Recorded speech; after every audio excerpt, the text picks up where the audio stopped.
Today, I wanted to focus in on the city of Hayden, Idaho, up here in North Idaho today.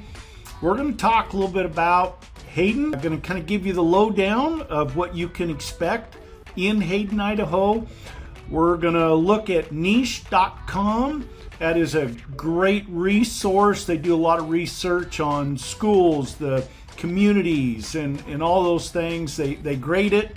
So we're going to be in niche.com. We're going to talk about some of these different categories today and just everything you need to know before you make the move to North Idaho.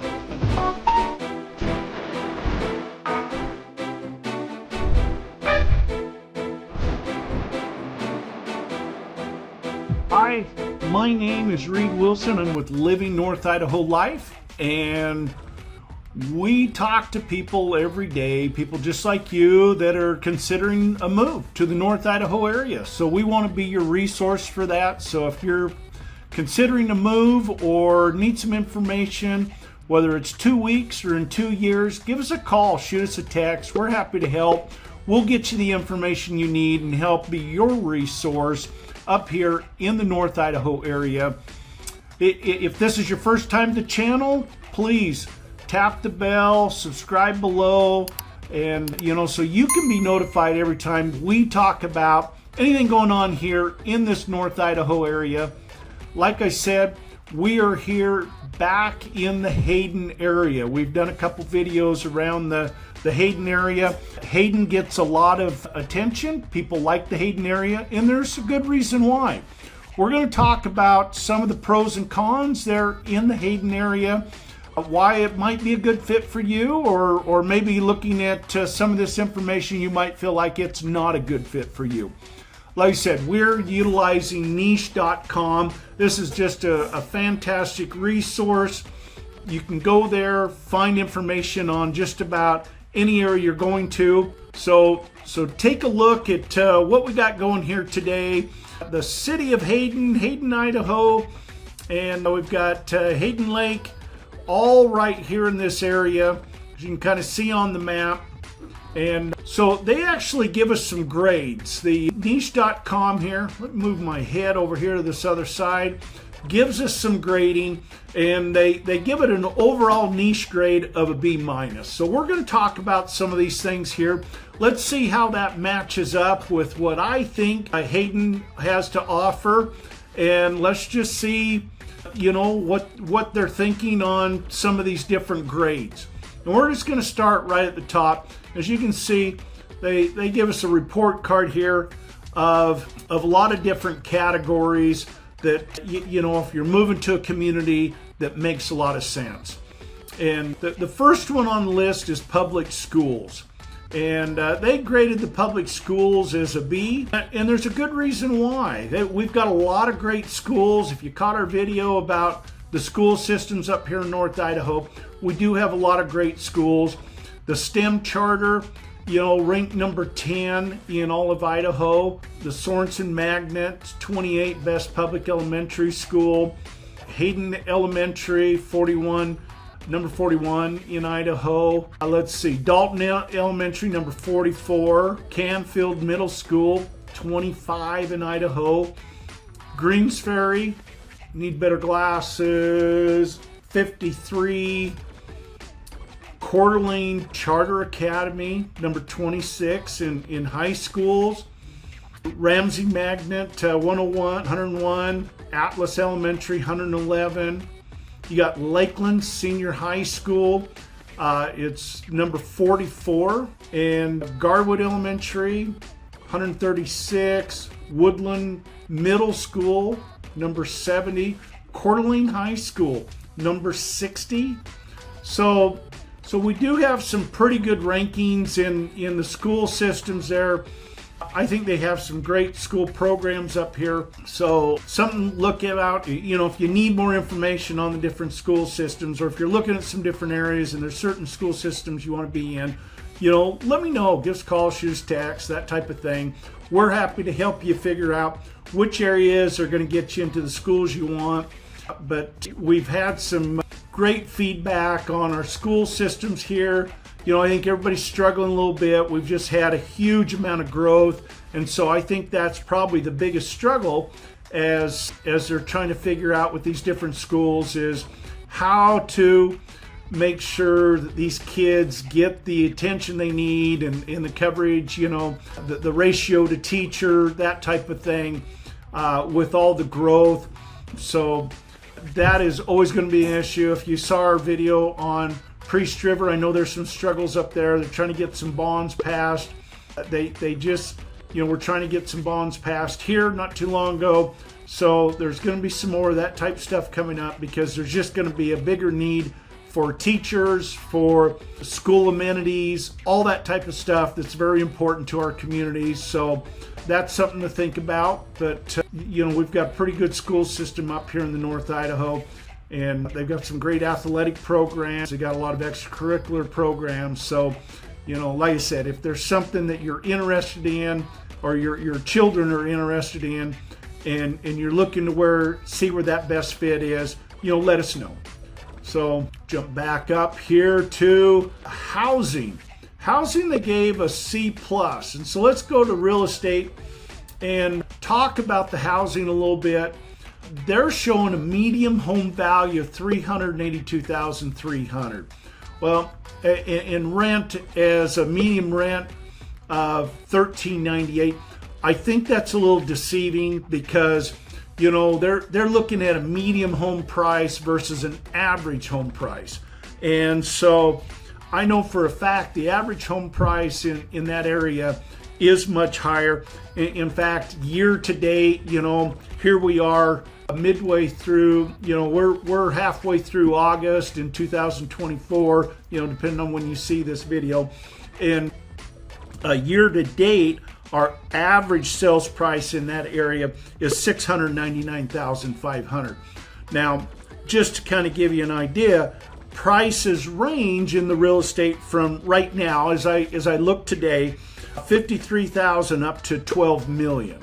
So that does kind of, you get some of those big 12 million, that does kind of skew the average towards one way. But if you're looking at the medium, because we have some of those, manufactured home in the 55 and older community, that starts at 53,000, and we've got condos and some of those things that are priced under that 400, 500,000 range and lower that bring that medium down. So however you want to look at that for pricing, but I think, a good rule of thumb is in those areas, a 3-bed, 2-bath, 1,500 square feet to 2,000 square feet is going to run you anywhere from around that 450,000 to 700,000, depending on what areas you're in and, obviously size and amenities, which builder, those types of things. So keep that in mind. The closer you get to the lake, the more expensive the properties are going to get. The closer you get to the country club, the more expensive the properties are going to get. So some of that stuff that just happens to make sense. So keep that in mind. Medium rent, $1,398. Boy, in this market right now, that's going to get you a 2-bed, 1-bath. If you need something for your family, a 3-bed, 2-bath is going to be in that $2,000 to $3,000 rent range. And if you need something bigger, it's going to go up from there. And again, if you get closer to some of the hot spots, the country club, the lake, those areas, rent is going to go up. So just kind of keep that in mind, as you're looking around. But that'll kind of give you an idea of what's going on with the real estate market here, and as you're kind of looking around. So they have a B-, good for families, and I think that's great. It is a great family area. It's got that smaller town feel. Like we said, good families. You're close. Whether you work in Hayden or you're commuting, there's easy access for any of that. So I think it's a fantastic place to have a family, raise a family. But I think as we're going to see, most of the people there, the higher percentage, are retired in that area. So just kind of keep that in mind. Jobs, let's talk about jobs. They got a B minus. There's, it's a small town. We don't have a lot of big, places like Amazon or anything like that in the Hayden area. There's a lot of self-employed people. We have, you've got a lot of businesses with, you've got restaurants, you've got some of these, maybe more of a nightclub. You have some commerce through there with stores, some shopping and those types of things that are great. But if you're self-employed, starting a business, or going to work for somebody, whether it's in, maybe whether you're an architect or a doctor or nurse or those things, that there are those jobs in that area, and it is close to a lot of areas, so it's an easy commute to areas that might offer some of these better jobs. You're not far from the interstate, if you're working in Spokane, some of that type of stuff. But if you're coming to Hayden thinking that, I'm going to get a great job to raise my family, that may not be the case there, but you may be able to look around the area or look into maybe that Spokane area. But my guess with, we just talked about housing and the cost of housing there. If you're just starting out with a family, Hayden's probably not the place that you're going to want to be or feel like that's affordable for you. So keep that in mind. Cost of living, they've got C minus, and I think some of the housing plays in to drop that down. That housing does, bring into some of that, which is bringing that cost of living down. Everything's expensive right now. I don't care where you go. Groceries, the economy, gas, everything. Just a lot of inflation right now. I'm not looking to have a big political conversation here, but everybody knows what's going on. And that's probably the reason why you're looking this way, is because your value system may match up with what you're looking to get out of this area up here. So outdoor activities, there's some great areas, for, you've got hiking, you've got the lake. So, if you like boating, you like kayaking, paddleboarding, any of that type of stuff, it has it. It's close.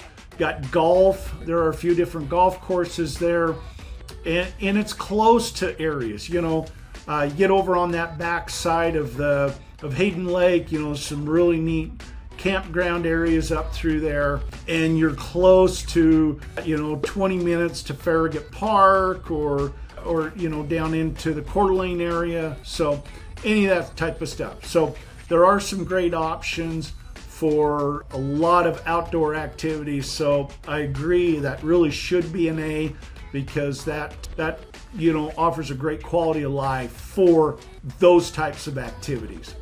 Let's jump up to crime and safety, which is interesting because they did not have anything that popped up. So I did a little deeper research, and I went to the state of Idaho, the Idaho State Police.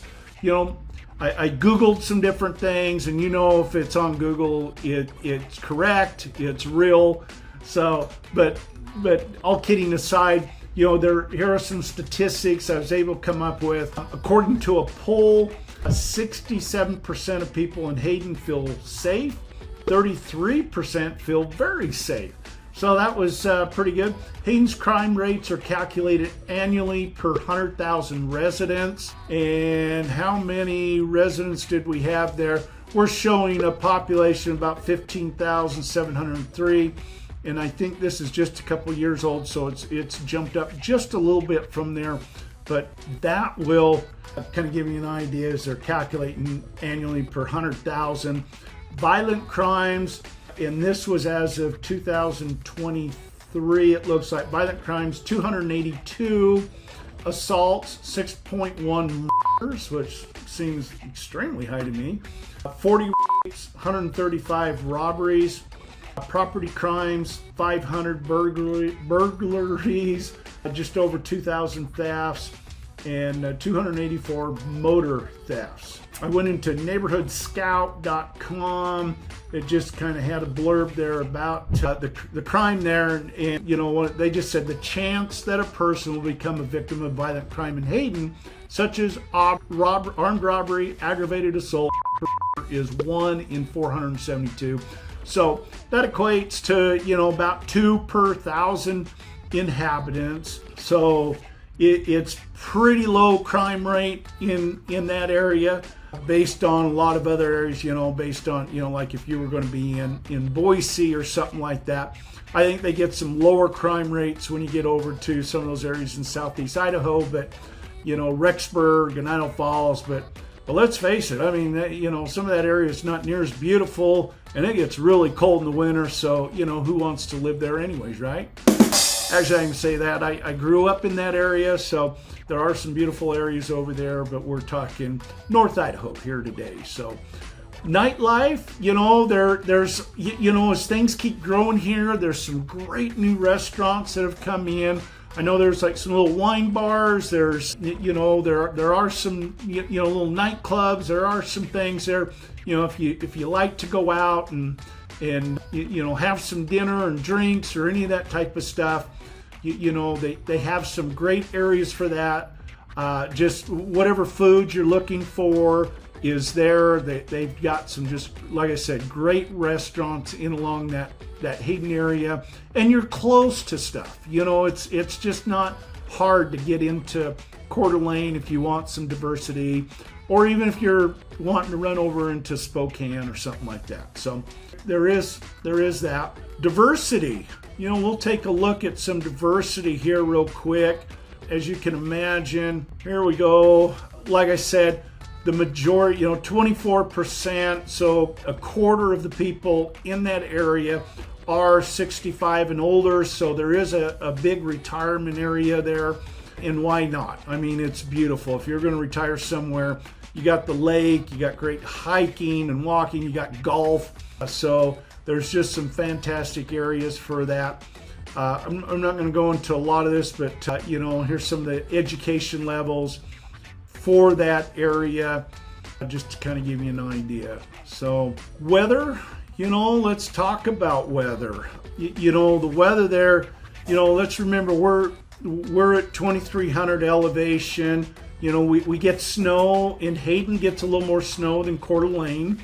They do not get as much as Rathdrum, or, you know, you can go another 5 miles north and get twice the snow. You're going to get more snow over there on the back side of the lake, or, you know, North Hayden is going to get more snow than some of those other areas. But, you know, our seasons, you know, it's beautiful in the summer. You know, we often say that summer doesn't really start till July. You know, June, you can have days that are 60 degrees one day and 85 the next. So it's crazy. July, you know, we get days up that are, you know, it can get as high as 110 or so. You know, we get a lot of days in July that's over 100 degrees. August tends to start cooling down a little bit. I think we're a high of like 87 today, you know, mid-August, which is perfect.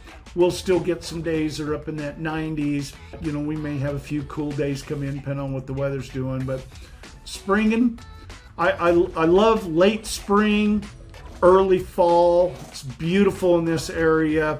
You know, we do get 4 seasons up here. Early spring, late fall to me is the worst. It's gray, it's rainy. You know, sometimes we get some sleet. We get to me, it's just not a lot of fun. It's cold, and you don't get the payoff of either the beautiful snow or just the crisp bluebird days, you know, beautiful sunny days. So I'm not a big fan of early spring, late fall, just to be honest. But, you know, then drop it into November. We usually get our first snow sometime in mid to late November. Typically it doesn't stick, goes away. And then we really don't start seeing snow till mid-December to late December. Almost always we have a white Christmas, which is great because it's just beautiful here. maybe I need to go back to the fall, because one thing the fall I forgot is it is absolutely beautiful, especially in that Hayden area where you got all the trees turning, the leaves turning.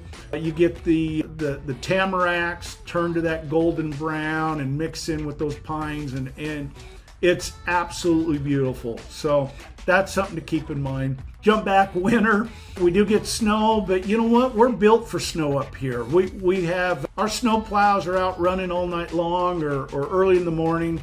They typically plow out the areas going to the schools first, and then work the major arteries on out, but they're really good about getting things done pretty quickly. I've been here a lot of years, and I can honestly say I've never been stuck up here. I've never, gotten up and thought, oh, I can't get to where I want to go because of the snow.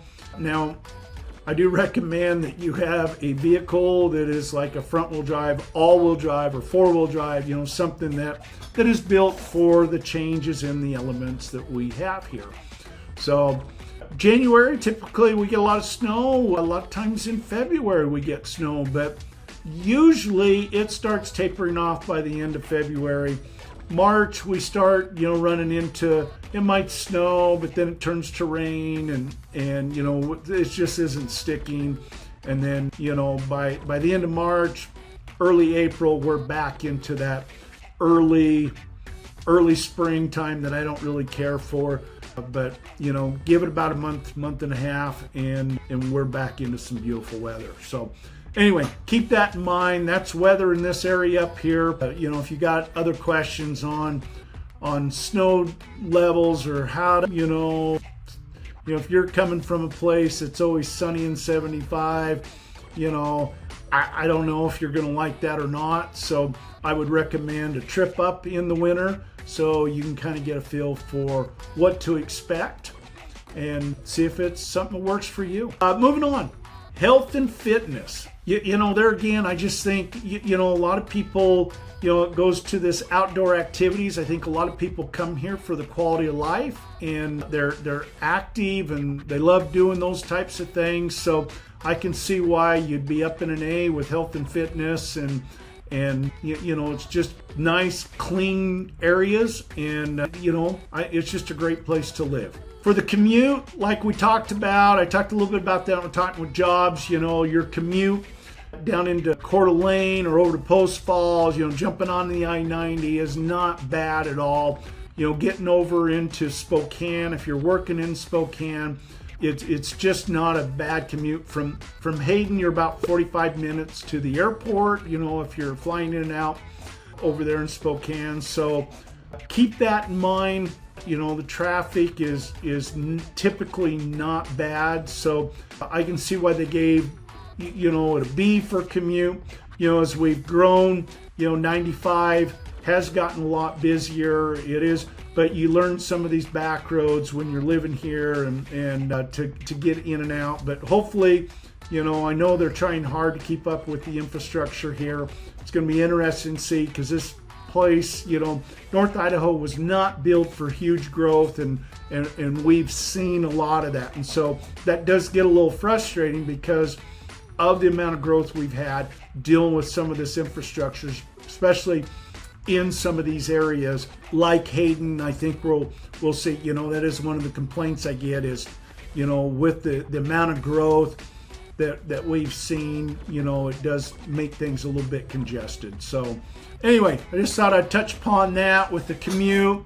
If you've got an area you're trying to get to and you're wondering about, let me know, holler at me. I can get you a better idea of what that commute's going to look like. Let's look at a few of the reviews. Looks like they've had about 39 reviews. This top one here looks like it was 4 months ago. It just says, most people in this area, it only gave it 2 stars. Most people in this area claim to love freedom, but it pushed their own way of living. Okay, I just want to make sure I wasn't reading that. But it pushed their own way of living on others. They want freedom to force others to value the same things they do. So someone's on, and I get it. We're very patriotic up here. And if you're not a very patriotic person, you might feel like it's a little overwhelming, but most people up here are very patriotic, and so keep that in mind. I love owning a home in Grouse Meadows subdivision, Hayden, Idaho. Very friendly neighborhood. Yard's always kept up and clean. Low crime, close to everything. Great management. This one here is a 2-star. This probably goes back to what we were just talking about with the commute. Hayden has become so overcrowded with no foreseeable plans to adjust for the new population growth. Services of any kind are hard to come by, as most are so overbooked they can charge whatever they want, making the quality of service poor unless you have substantial income. Most local places to eat, play, or stay act like they are doing you a favor rather than you being a valued customer. And this usually takes newcomers by surprise who are used to the customer's always right attitude of others competing business in other cities. Because of this, most people who have lived with this for a long time won't complain or speak up because they are used to this kind of treatment and will often have a low threshold of expectations, and good reviews are given for most average places, probably on the fact that they were served in the first place. Despite this, it is beautiful with a lot of outdoor activity this summer. Winter, you trade the other stuff for the small town feel. So interesting. Sounds like they've had some bad experiences out in the community with some of the places eating or some of the other services. That was back in 2022. So that's, you know, everybody has a voice, and I think that's great. Here's one, 2 stars. We lived in the area in the 90s. It was great then, but now it has changed so much. The city doesn't seem to know how to adjust to the growth, which has ruined the livability of this area. Seems also all the delusional conservatives have migrated into the area, which had not helped the area at all. Here's one here. I appreciate the fact, it's a 4-star, appreciate the fact most people are generally courteous and considerate to their neighbors. There are charitable events and community events that bring everybody together. There's a lake within close proximity and multiple small retailers. We are growing quite quickly with California fire season and recent political concourse. However, I love my town and plan on spending the rest of my life here. That was back in 2021. I won't go through all these others, but you know, here's a 4-star, 5-star, 4-star, 5-star, 5-star. So it looks to me like the biggest concern has been the amount of people coming in, which probably relates to some of these other issues with traffic, maybe some of the service, you know, people, you know, maybe they're understaffed. I'm not going to make excuses for them, but keep in mind that most people are coming here though for the quality of life that we enjoy. And again, that is probably why, you know, we just see that everything is, you know, we get those better ratings with outdoor activities and the health and fitness. I hope this helps. You know, if you have questions, comments, you know, leave us a thumb up if you like the video. We're going to keep, you know, hunting down some other areas here, but I hope this kind of gives you a little better feel for what the Hayden area is like. Give me a comment if I've missed something or you feel like the information here was not quite correct.